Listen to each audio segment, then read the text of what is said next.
berdoa. Tuhan, terima kasih untuk akhir daripada minggu ini Tuhan. Kami bersyukur kami boleh tetap ada di dalam hadirat-Mu.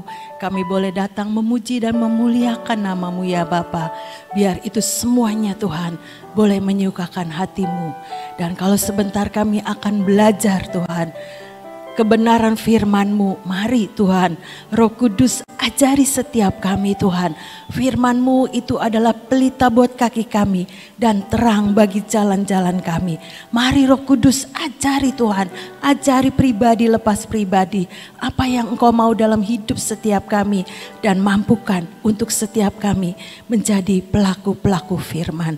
Di dalam nama Yesus kami berdoa dan mengucap syukur dan percaya. Amin. Puji Tuhan. Shalom semuanya Bapak Ibu.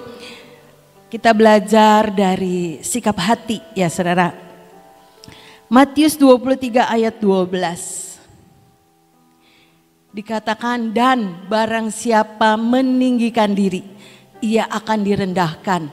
Dan barang siapa merendahkan diri, ia akan ditinggikan.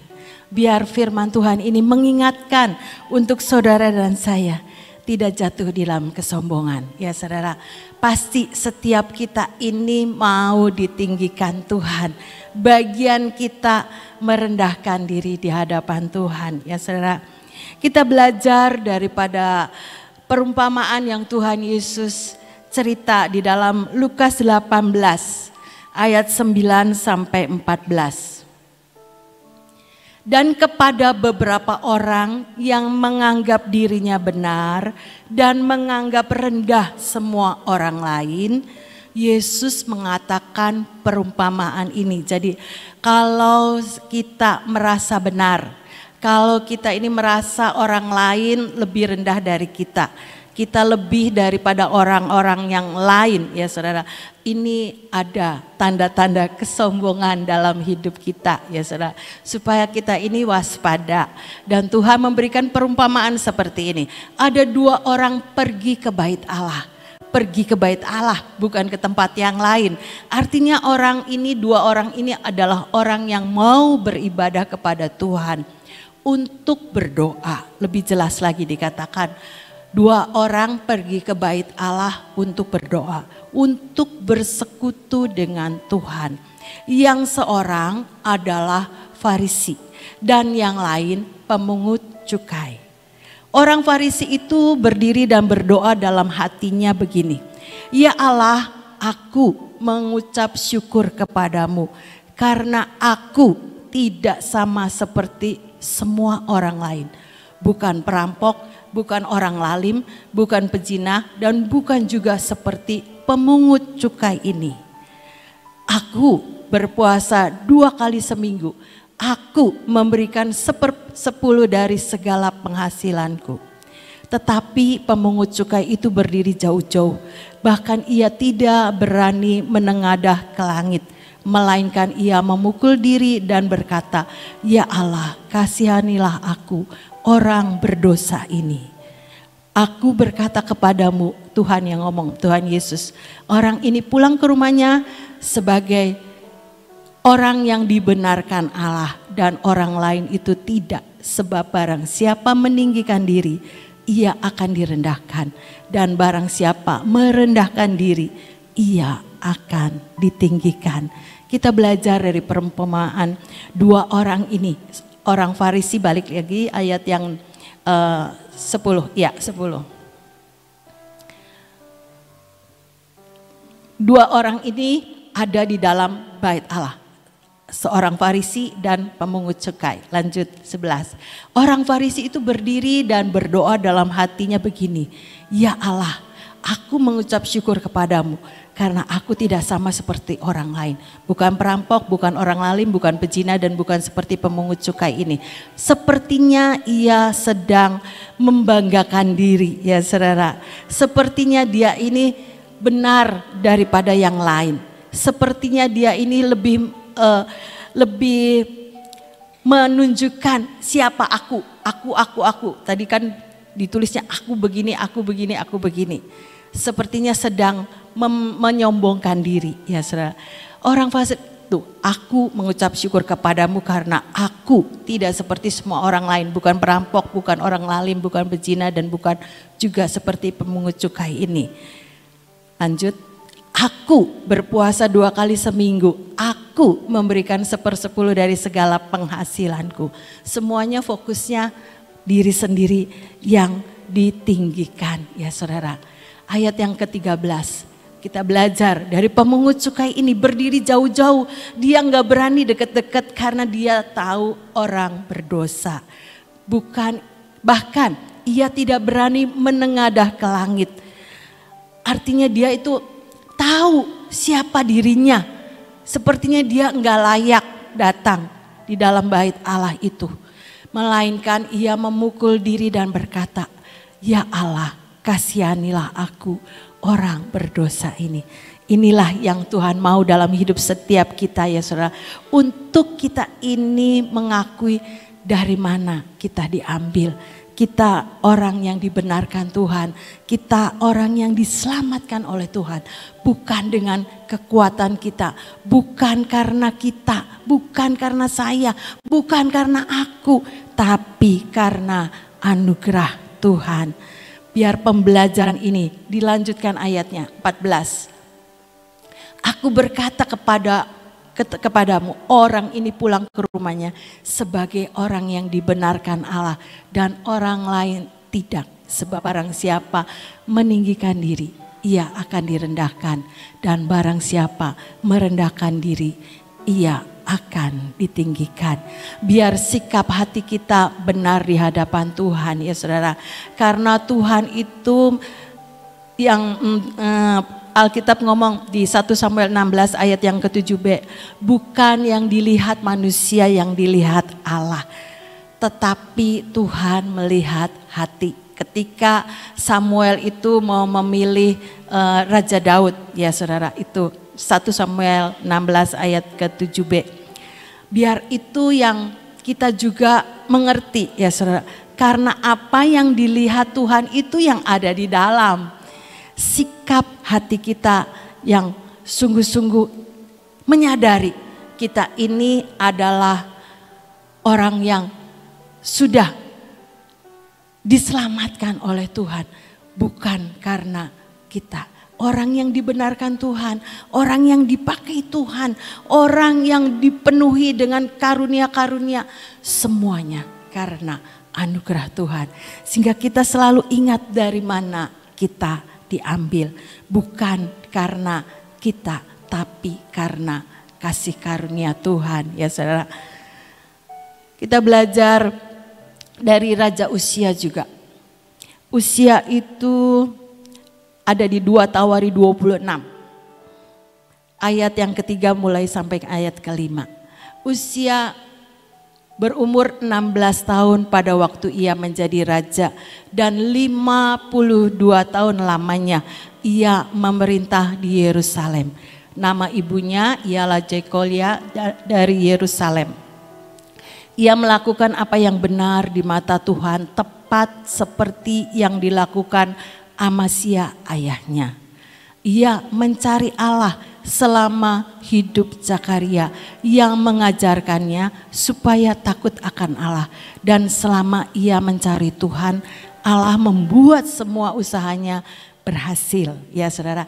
Terjemahan yang lain itu, Uzia ini hidup benar dalam pandangan Tuhan, ya saudara. Firman Allah yang hidup, terjemahan itu. Hidup benar dalam pandangan Tuhan. Biar itu juga kita mengikuti, ya saudara-saudara, apa yang Tuhan mau untuk kita lakukan.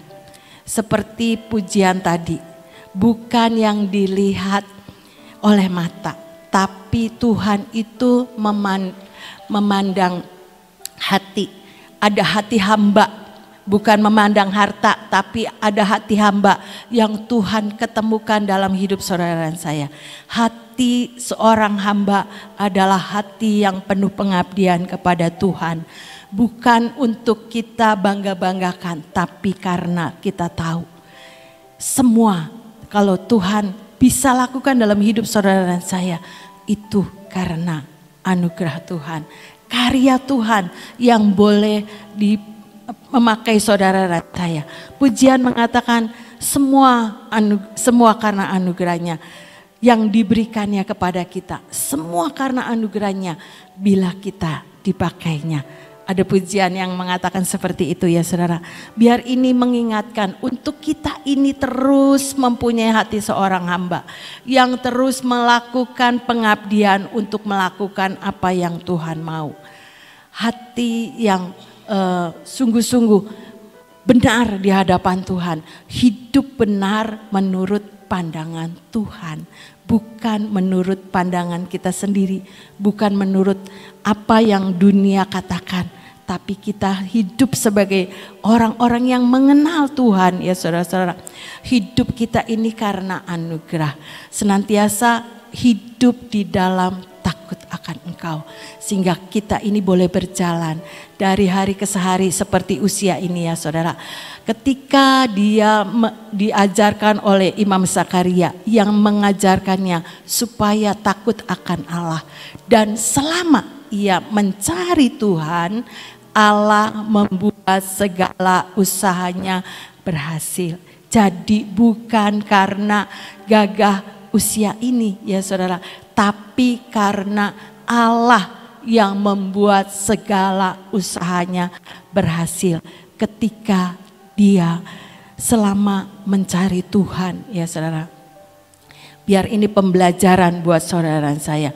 Ayo sama-sama kita terus mengejar apa yang Tuhan mau dalam hidup saudara dan saya.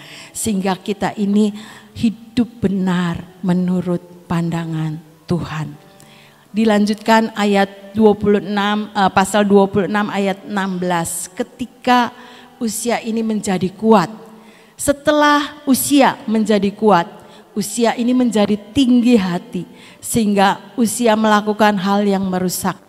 Ia berubah setia kepada Tuhan Allahnya dan memasuki bait Tuhan untuk membakar ukupan di atas mezbah pembakaran ukupan. Tetapi Imam Asaria mengikutinya dari belakang bersama-sama 80 imam Tuhan, orang-orang yang tegas. Mereka berdiri di depan Raja Uzia dan berkata kepadanya, "Hai Uzia, engkau tidak berhak membakar ukupan kepada Tuhan. Hanyalah imam-imam keturunan Harun yang telah dikuduskan yang berhak membakar ukupan. Keluarlah dari tempat kudus ini karena engkau telah berubah setia. Engkau tidak akan memperoleh kehormatan dari Tuhan Allah karena hal ini." Tetapi Uzia dengan bokor ukupan di tangannya untuk dibakar menjadi marah. Sementara amarahnya meluap terhadap para imam, timbullah penyakit kusta pada dahinya di hadapan para imam di rumah Tuhan dekat mezbah pembakaran ukupan. Imam kepala Asaria dan semua imam lainnya memandang kepadanya dan sesungguhnya ia sakit kusta pada dahinya. Cepat-cepat mereka mengusirnya dari sana dan ia sendiri tergesa-gesa keluar karena Tuhan telah menimpakan tulah kepadanya. Raja Uzia sakit kusta sampai kepada hari matinya. Dan sebagai orang yang sakit kusta, ia tinggal dalam sebuah rumah pengasingan. Karena ia dikucilkan dari rumah Tuhan dan Yotam anaknya mengepalai istana raja dan menjalankan pemerintahan atas rakyat negeri itu. Kita belajar ya saudara-saudara dari Raja Uzia ini. Ketika dia mencari Allah, Alkitab menulis segala usahanya dibuat Tuhan berhasil. Ketika dia hidup di dalam takut akan Tuhan, hidup benar menurut pandangan Tuhan, dia dibuat oleh Tuhan berhasil. Tetapi ketika dia menjadi kuat, dia berubah setia kepada Tuhan. Dia menjadi tinggi hati. Sebetulnya bukan bagiannya yang dia harus lakukan untuk membakar ukupan, bagian daripada imam. Tapi dia dengan keras menolak semua nasihat yang para imam itu sudah katakan kepadanya. Dia menjadi marah. Alkitab nulis seperti itu ya saudara. Sehingga sakit kusta itu yang didapatkan oleh Raja Uzia. Biar pembelajaran firman Tuhan ini mengingatkan untuk saya dan saudara. Jadi orang yang tidak menjadi sombong ya saudara. Karena kesombongan itu yang akan menghancurkan. Kesombongan itu yang akan membuat kita ini jatuh di dalam setiap apa yang tidak Tuhan inginkan ya saudara-saudara. Tuhan menginginkan kita ini menjadi kepala bukan menjadi ekor. Terus naik dan tidak menjadi turun. Itu destiny setiap kita yang menjadi anak-anak Tuhan. Tapi biar lewat segala apa yang kita lewati setiap hari. Kita tetap terus mencapai apa yang Tuhan inginkan dalam hidup saudara dan saya. Dan promosi Tuhan itu yang akan menjadi bagian kita. Ketika kita juga meresponi apa yang Tuhan mau. Menjadi orang yang rendah hati. Hati hamba itu yang Tuhan mau. Biar itu Tuhan ketemukan dalam hidup saudara dan saya. Seperti pujian tadi ya saudara. Kita belajar dari cerita ini. Bagaimana Tuhan itu memberikan perumpamaan orang Farisi dan pemungut cukai. Pemungut cukai itu yang Tuhan suka karena dia punya sikap hati yang benar di hadapan Tuhan. Dari mana saya ini diambil? Sepertinya itu mengingatkan untuk saudara dan saya. Kita ini adalah orang-orang yang sudah diambil dari lumpur dosa oleh karena Tuhan. Bukan karena hebatnya kita. Kalau kita dipakai juga karena Tuhan yang mau pakai hidup saudara dan saya. Biar itu mengingatkan dari mana hidup saudara diambil. Kita adalah hamba-hamba Tuhan yang hanya melakukan yang tidak berguna, yang hanya melakukan apa yang Tuhan mau. Biar itu menjadi waspada buat saudara dan saya. Yuk sama-sama, jangan ada kesombongan dalam hidup saudara dan saya. Karena Tuhan yang menilai setiap sikap hati yang ada di dalam hidup saudara dan saya. Ketika Raja Uzia itu menjadi kuat, dia menjadi tinggi hati. Biar ini juga menjadi warning buat saudara dan saya. Tetap menjadi orang-orang yang rendah hati. Sekalipun saudara diangkat Tuhan, tapi kita harus mengerti bahwa kita ini adalah hamba yang hanya melakukan apa yang Tuhan mau. Hamba yang tidak berguna, hamba yang bisa dipakai oleh Tuhan itu karena anugerah, bukan karena kita. Biar perenungan firman Tuhan ini mengingatkan, yuk saudara dan saya, jadilah orang-orang yang rendah hati. Maka Tuhan yang akan meninggikan hidup saudara dan saya. Amin, amin. Tuhan Yesus memberkati. Saudara, menjaga sikap hati itu tidak mudah ya. Sedangkan firman Tuhan mengatakan kecongkakan atau kesombongan itu awal daripada kejatuhan ya. Tadi udah diceritakan semua. Nah, bagaimana cara kita itu menjaga sikap hati kita benar di hadapan Tuhan? Suatu saat saya pernah berdoa kepada Tuhan dan saya mengatakan, Tuhan, berikan aku cara bagaimana supaya aku ini menjaga sikap hatiku hidup benar di hadapan Tuhan. Lalu Tuhan tuh memberikan suatu gambaran kepada saya dan saya mau bagikan pagi ini. Saya berdoa supaya ini pun bisa menjadi suatu tema atau suatu sikap yang boleh ada dalam kehidupan kita ya. Saya mendapatkan gambaran seperti ini. Tuhan mengatakan, engkau akan dapat menjaga sikap hatimu tetap mempunyai hati hineni atau sikap hati yang benar-benar berkenan di hati Tuhan.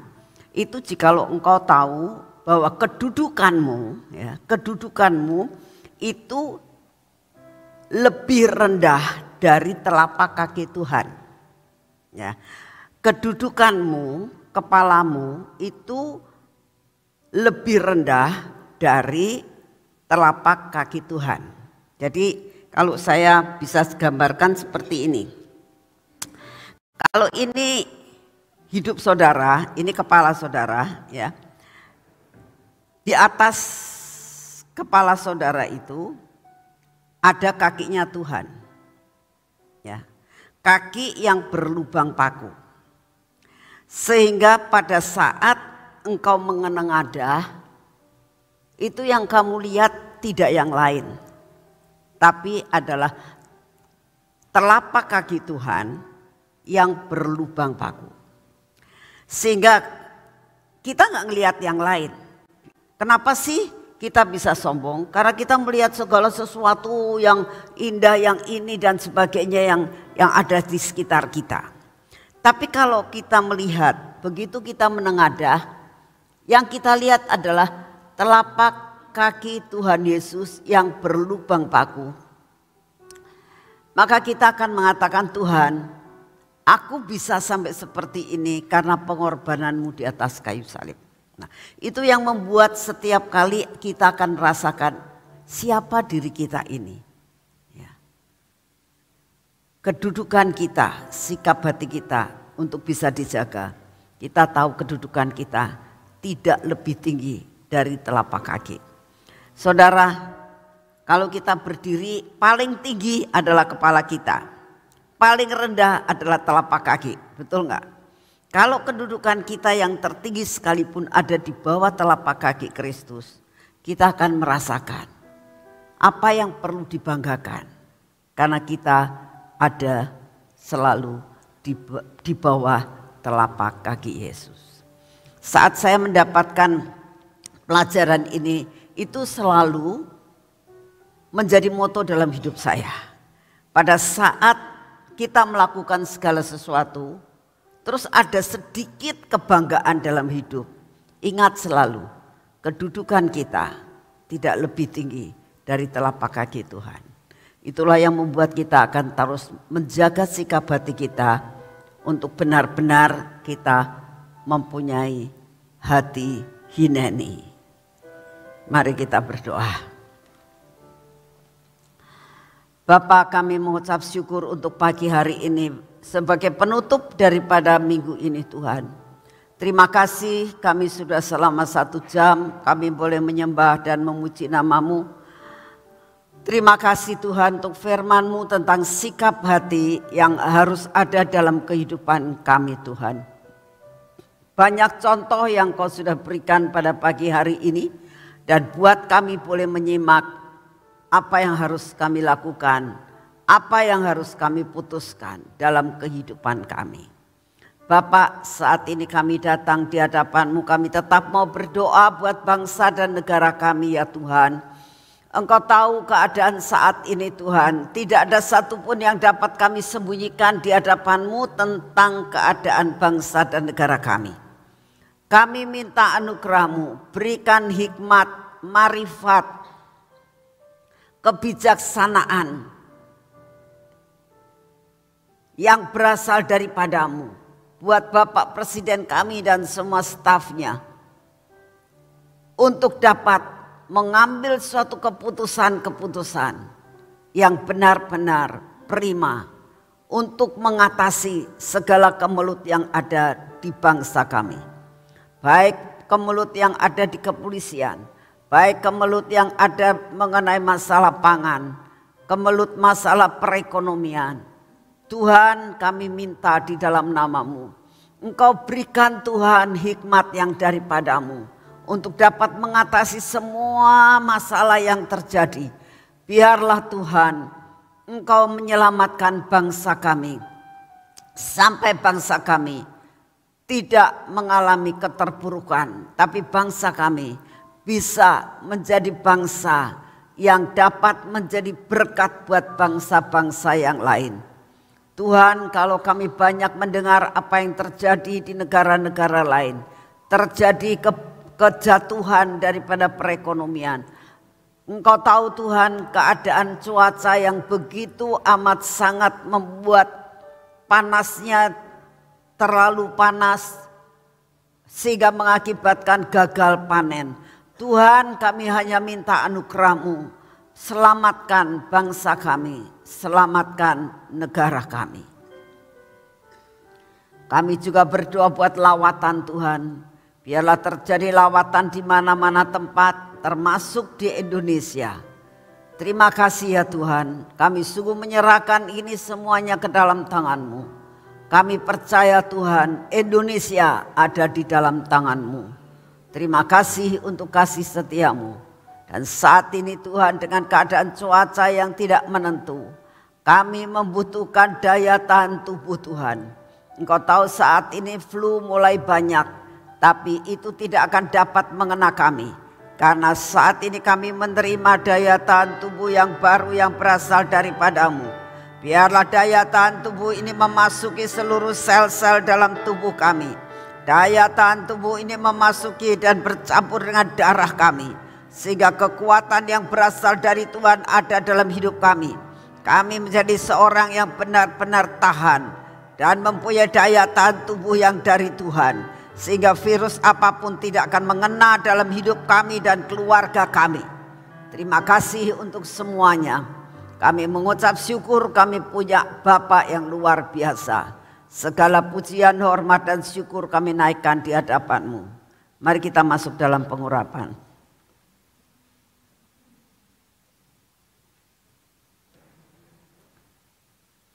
Biarlah pengurapan ini memasuki akan hidup kami, memasuki akan mata kami, telinga kami juga Tuhan, bibir mulut kami dan hati kami.